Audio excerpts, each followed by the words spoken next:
Zoti Hoxha, ju e keni thënë në disa studio, sepse kjo ka pak ditë që ka ndodhur, jeni shpallur non grata. Shkuptohet aty, se pash që unë kur u ktheve ike, po ecin kështu edhe me pak nervozitet. Dhe mirë bene, se çdo njeri nga ne do t'i ndodhte te kjo. E keni treguar pak a shumë shnodhi aty të gjithë, edhe një shkurt si u komunikuan statusin tuaj si pa dëshiruar. Në fakt, Ylli, nuk kisha fare nervoz, po bide i shi i madh. Në fakt, bënd citoja që mos lagesh Ishte shiu. Se mirë halli që më zuri për pak. Po se edhe ke ku vete, këtu ke drejtet, e po s'vete Greqi mund të vesh ku duhesh. Po shko në Vanister, shko në Irgucat, ato që do gjeje atje për të blerë. Më jo, shko në shtetet e tjera. Më jo, aty, se për ato ishe, se s'ishe për... Edhe pse mediat greke kanë 72 orë, nuk ndalojnë në që ultranacionalist kërkojnë Shqipërinë e madhe, ku duhen në këto historit me... Që edhe vetë ku lexoj duket vete pastaj si Mihal Grameno, ke marrë pushkën krah dhe po mundohemi që të kalojmë, të kaptojmë 7 male tuti. Gjithsesi, ishte një situatë, duket situatë dhe tragjike dhe komike njëkohësisht. E para sepse kemi të bëjmë një vend BE-s që ka një histori në Bashkimin Evropian, ka një traditë të gjatë. Është një vend që ne referohemi në Ballkan, është vendi i parë që u fut në Bashkimin Evropian në gatishmën ballkanik, por vazhdimisht ato që ne jemi munduar të paraqisim rezultojnë që nuk se kanë qenë të pasakta, sepse nuk e prisja gjë të tillë. Madje kanë pritur më përpara, me sa duket tani u shkupa, tani vepruan dhe u bë ky komunikim. Problemi është që ata mund të kthejnë atje, tek ai formulari, ai ka 20 arsye tjera që mund të kthej. Mund të kthej edhe thot, s'ke numrin, nuk ke, si them, valutën e nevojshme për të qëndruar në Greqi. Vërtet mund të kthejnë dhe sa 300 euro kishte. Dhe ai thoshe ku do të kesh 1000 ose 2000. Se vendosa jetë si kriter. Ose gjatësinë. Po, por hotelin, ku është hoteli ku ke rezervuar? Ka 1000 arsye. E kanë, siç e kanë. Që na e bëjnë. Ja kërkojnë. Në fakt e kërkonin tani, se kërkojnë me. Ai ra thjesht kur duan ata të gjejnë to. Po. Në rasti konkret, ai direkt në vitin e parë. Direkt tha ke problem tha. Zëmbilës po flisin shqipe dhe flisin shqipe letrare, se më pëlqeu kjo gjë. Edhe kalon vitin e dytë. Kalojnë vitin e dytë, aty kur mori gjurmët e gishtave dhe retinën e syrit, atëherë i thash shiko se unë s'kam bërë ndonjë vepër penale në Greqi, nuk di të kem ndonjë procedim dhe nuk jam kriminali, thashë ti do më trajtosh në këtë formë.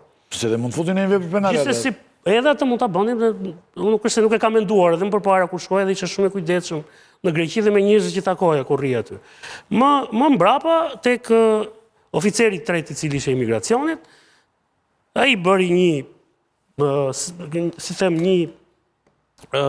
seri pyetjesh, po vetëm pyetje, që a ke thënë kështu, a ke bërë këtë, dhe në fund më dha formularin, tha dhe po se firmose, nuk përbën e rëndësi, tha ti i përjashtuar, tha përjetësisht për të shkelur në territorin e Republikës Greke, ato 2 arsyet që vuri, që je i pa dëshiruar një dhe ai varianti tjetër që përbën cënim për rendin kushtetues dhe për marrëdhënien ndërkombëtare të Greqisë. Se kalojnë dhe një, edhe sikur ti pagosh ndonjëherë me Flori të bëjnë këto gjëra, ata s'duhet i bëjnë, sepse te ne kjo kthehet në marketing pozitiv, por fakti është një gjë që kurse kërkon, do të ndihesh dhe në situatë fundit për çfarë duhet ndodhesh në një situatë të tillë pa patur asnjë lloj problematike. Gjithsesi, në momentin që jam kthyer pastaj mbrapa, kam parë reagimin e mediave greke. Në Shqipëri unë kam njoftuar ministrin e jashtme direkt. Më ka marrë në telefon të nesërmen. Më ka sqaruar që kam ngritur një grup pune, kam njoftuar ambasadën në Athinë, por deri tani s'na kanë dhënë përgjigje. Më ka thënë që do të jetë një vizitë në datën 16, por kjo është agjenda e qeverisë, s'kam lidhje me agjendën e qeverisë. Publikisht nuk kam parë asnjë lloj reagimi përveç deputetit Ardit Bido të Kuvendit të Shqipërisë. Falenderoj zotin Çipa që është këtu dhe çdo bëri pasi e mora unë telefon për të ardhur këtu dhe pastaj u fshe për të ardhur sot. Nuk e di, pastaj s'ka val. Por të paktën ka bërë reagim. Dhe pjesa tjetër pastaj Ylli është do jem në kusht tani një darkë dhe nuk ka val. Pjesa tjetër e... Se mund të rinte poshtë Kuçit ku kish val. Duke filluar që nga kryeministri dhe deri poshtë, që bëjnë namin dhe për gjëra shumë më të vogla, në rastin konkret, nuk ka se s'ka të bëjë me mua, se unë një qytetar i thjeshtë jam, po heq pjesë. Pasoja ime nuk është si qytetar, është si gazetar dhe është një mesazh që u jepet gjithë të tjerëve nëpërmjet meje, që shikohet cilat janë pasojat që vinë mbrapa për shkak të qëndrimeve që ju mbani.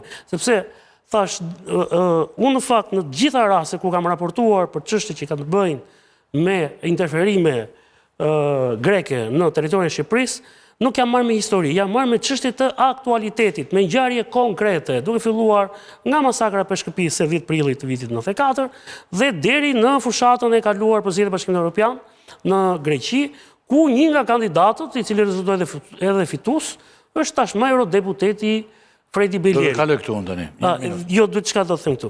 Atë që kam parë në ditët e fundit në Greqi, e nisën mediat e djatha, kryesisht mediat që mbështesin kryeministrin Mitsotakis, ato nxorën një fotografi time dhe thanë, kjo ka ardhur për shkak të një fotografie që unë kam bërë vjet në janar me simbolin e Shqipërisë në urën e Konicës. Kam bërë një status në atje dhe them, te kjo ura ka 150 vjet, them që kjo foto kur e keni publikuar ju këtë? Unë e kam nxjerrë në Facebook vjet në 6 janar, është në sfond, mund ta shohin qytetarët, këtë kanë marrë.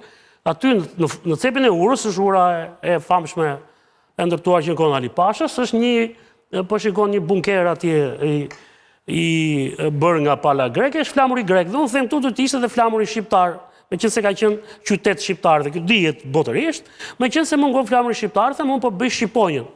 Dhe po mos e ke pas marrë dënim si këta të UEFA-s që bëjnë për futbollit. Kjo është justifikimi se po t'ishte kështu. Se unë këtë foto tilla kam bërë dhe në Akropoli, në Athinë, kam bërë dhe në Sintagma para parlamentit grek, pra kam bërë pafund. Tani, pse është bërë kjo zgjedhje?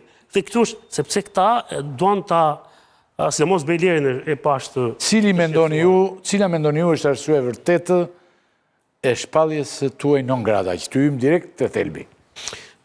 Patjetër që edhe nga komunikimi që më bë aty, shpallja ime non grata ka ndodhur gjatë fushatës elektorale të vitit kaluar, kryesisht në muajin maj. Unë kam bërë disa bashkëpunime me mediat greke për të dëshmuar se personi i cili kandidonte në listën e Demokracisë së Re është një person me një të shkuar problematike dhe i përfshirë. Po bëni fjalë për Fred Beleri. Për zotin Beleri. Dhe kemi argumentuar, është i dënuar në Greqi për shkak parambajtje pa leje, për shkapur në vitin 1995 në afërsi të repartit tonë të pikës kufitare të Longos, ka qenë programuar një sulm ndaj repartit tonë, mbasi kishin sulmuar në Peshkëpi, është i dënuar me vendim në formën sprerë që ka shkuar deri në Strasburg dhe nuk është rrëzuar në vitin 2003 për shkelje dhe dhunim të simboleve tona kombëtare. Po ashtu ka qenë hetim në Shqipëri për masakrën e Peshkëpisë, hetim që nisi, e ke patur dhe këtu disa herë. Pjesë të mirë kemi bërë. Po, kemi bërë këtu, kemi folur. Kemi folur vazhdimisht. Se mos për fushat vjet, dhe Belerin e kam patur, sikur si ishte deputet. Në fushat vjet kemi patur shumë materiale të publikuar nga mediat greke, të cilët tash i kisha bashkëpunuar, i kisha furnizuar, dhe nga krau tjetër mediat greke më kanë dhënë materiale të cilat unë s'kisha akses ti merja. Me sa duket, të gjitha këto veprime. Unë pata një paralajmërim në rastin Kacifas, kur publikova videon ku Kacifas qëllonte me armë Kalashnikov kundër policisë shqiptare dhe jo anasjelltas. Nuk ishte policia shqiptare dropullit që hapi zjarr kundër tij. Më përpara ka qenë që historia e varrezave të ushtrisë greke në territorin shqiptar, pastaj skandali me eshtrat e Kosinës, pastaj marrëveshja për detin në vitin 2009, pra është një historik i gjatë, unë i kam të ruajtur edhe ato notat e protestës që ka bërë dhe ambasada këtu atëherë, ambasada greke, po dhe Ministria e Jashtme. Në rastin konkret, unë besoj që pika që mbushi gotën dhe derdhi pikërisht ujin është kjo pjesa e fushatës vitit kaluar e zotit Beleri.